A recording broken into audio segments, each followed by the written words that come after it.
Can't tell if the camera's white or it's just me that's white.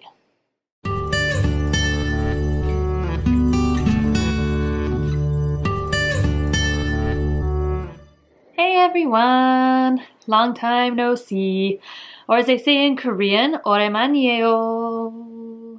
Yay! Yeah, woohoo! I've returned after a way too long, I guess, kind of hiatus, but it's probably more of like a hi, I forgot the channel hiatus. But here we are. We're back. And we're ready to party!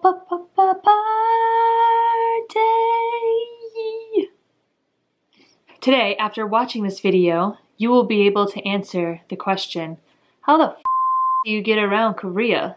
Now, most people who come to Korea, I would hope, are at least a little vaguely aware of the main ways to get around Seoul. There is the subway, there are buses, and there are taxis. In Korea, Uber and Lyft are not really a thing, but there is a nifty little app called Kakao Taxi, which basically acts like Uber and Lyft, and you just type in where you want to go and the taxi will come and they will take you to your destination. So basically it works like Uber and Lyft, and you don't have to tip them because tipping's not a thing in Korea. Yeah. But there is more to Korea than just Seoul. There are many, many, many beautiful places and cities within Korea, such as Busan, Daegu, Daejeon, where I live, Jeju, which is a really pretty island off the coast of southern Korea, the south of South Korea, basically. So, the big question here is, how the f do you get there?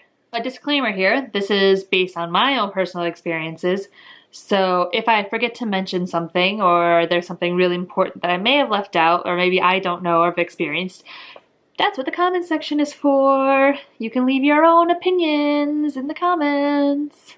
The first way I learned to get around Korea, specifically from Daejeon to Seoul, because there are some things in Seoul I wanted to do, was the rail system. This transportation system is probably the most easiest for foreigners whose only words in Korean are 안녕하세요, 감사합니다, and chicken 주세요. There are 4 train services that usually operate within the rail system. First is the KTX, which is Korea's version of the high-speed rail.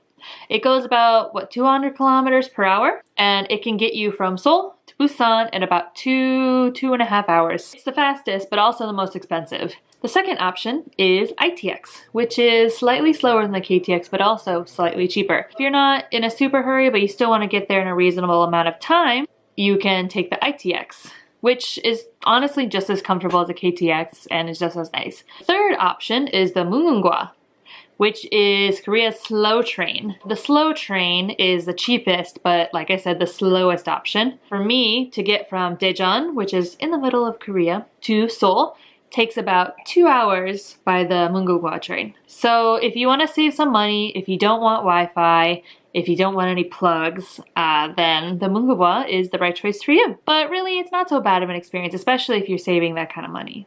The fourth option is called the SRT. Now, the SRT is a slightly newer addition to the Korean rail system, and it's basically the same speed as a KTX. I believe it's a little bit cheaper than the KTX.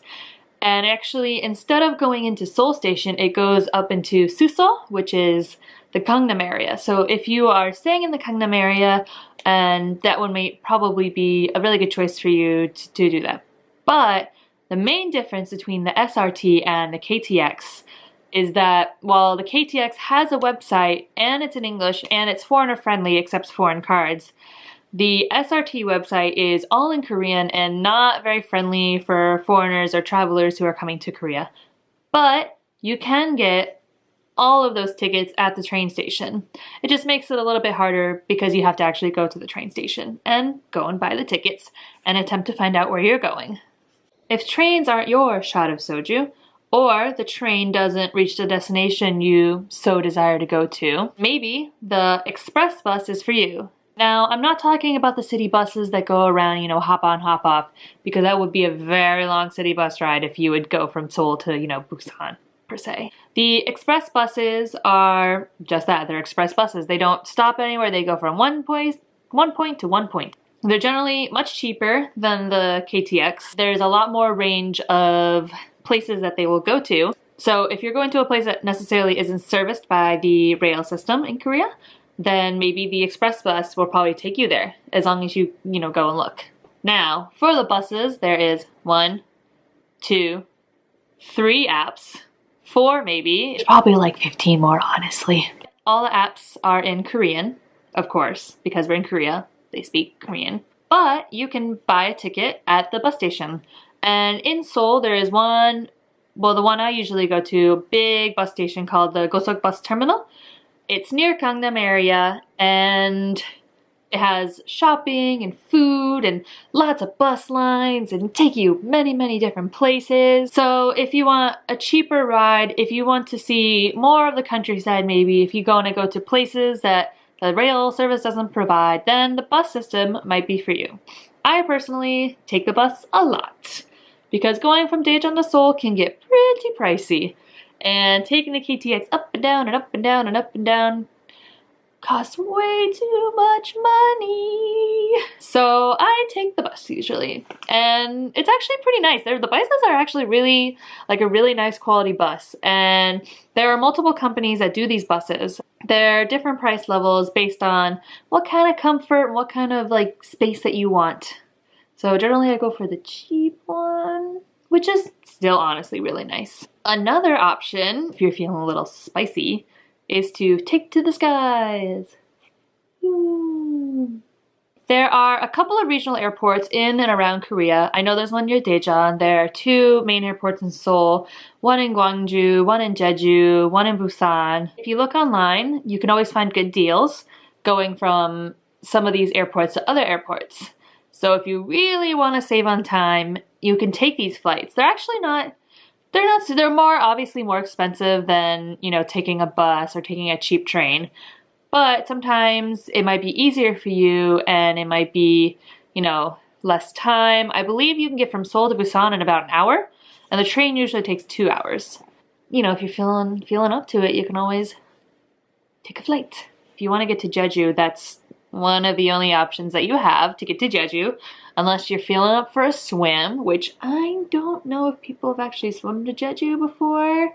I want to say no, and maybe if they tried, we haven't heard of them for reasons. By now, you should know at least a little smidgen of information of how the do you get around Korea. I hope you enjoyed this video, and if you have any comments about transportation in Korea, if you have any questions about life in Korea or anything you want me to talk about next, please leave a comment, like the video, and subscribe for more updates. I'm hoping to keep this a little bit more regularly. And thank you. This is Michelle of Solar System signing off.